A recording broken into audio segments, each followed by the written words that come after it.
Serge Chouateau, je suis né le 14 février 1963, ici en Côte d'Ivoire, à Abidjan. J'ai 51 ans, voilà, je vieillis.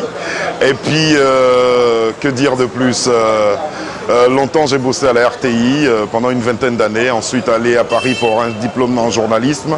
Et je suis resté à Paris, aujourd'hui j'officie sur Télé Sud, où je suis conseiller du directeur général et aussi responsable du pôle musique. J'ai commencé ce métier à 23 ans, je ne sais rien faire d'autre. Si vous n'avez pas été journaliste ou animateur, avocat peut-être.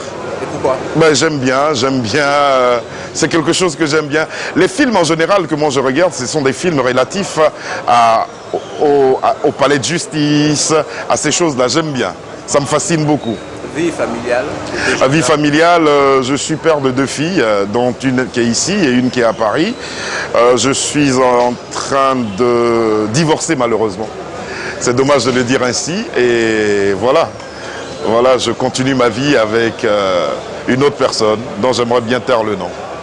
Aussi dans le milieu? Non, non, non. C'est un milieu beaucoup difficile, c'est un milieu très très difficile et je ne souhaite pas qu'un des miens soit dans ce milieu-là. C'est compliqué. Il faut supporter beaucoup de choses, il faut supporter de nombreuses critiques et il faut surtout avoir des amis vrais. Parce que sans ces amis vrais, là, on pète un plomb. Et Barthélémy Nabo? Ça, c'est un frère. C'est le grand frère que j'ai pas eu. Barthélémy. Alors, vous savez, je viens par moments discrètement pour des raisons familiales. Mais revenir pour ce type d'événement, quand je suis certain qu'au travers de cet événement, je rencontrerai des gens tels que vous et toute la presse et des gens avec qui j'ai travaillé, cela revêt d'un caractère particulier, j'avoue. Il y a beaucoup de choses qui me reviennent, ou du moins ce qui m'ont jamais quitté. Je vis avec ça au quotidien. J'ai parcouru la Côte d'Ivoire en long et en large par le biais de Variétoscope. J'ai fait combien d'émissions de télévision. Je ne vois pas comment j'oublierai cela. On ne peut pas tout accepter dans la mesure où on a une quotidienne à assurer au niveau de Paris. À travers Afro-Night, c'est une quotidienne, il faut travailler au quotidien. Et quand on s'éloigne un peu comme ça, ça cause quelques préjudices à Télé Sud. Donc du coup, je n'accepte pas tout.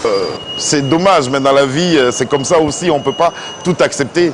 Regardez, je suis parti du Tchad pour arriver à Abidjan, Paris, N'Djamena, Paris. 2 jours après Abidjan, Paris-Abidjan, je vais retourner à Paris, revenir à Abidjan. Ça fait beaucoup de personnes qui...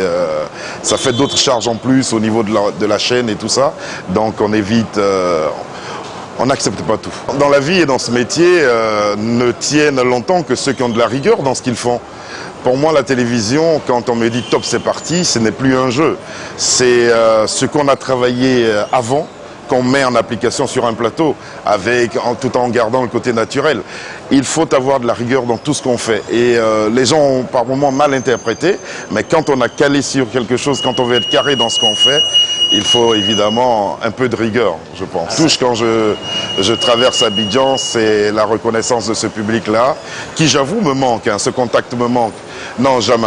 Pas d'animosité, toujours des beaux sourires. Bonjour grand frère, bonjour petit frère. En tout cas, ça se passe bien.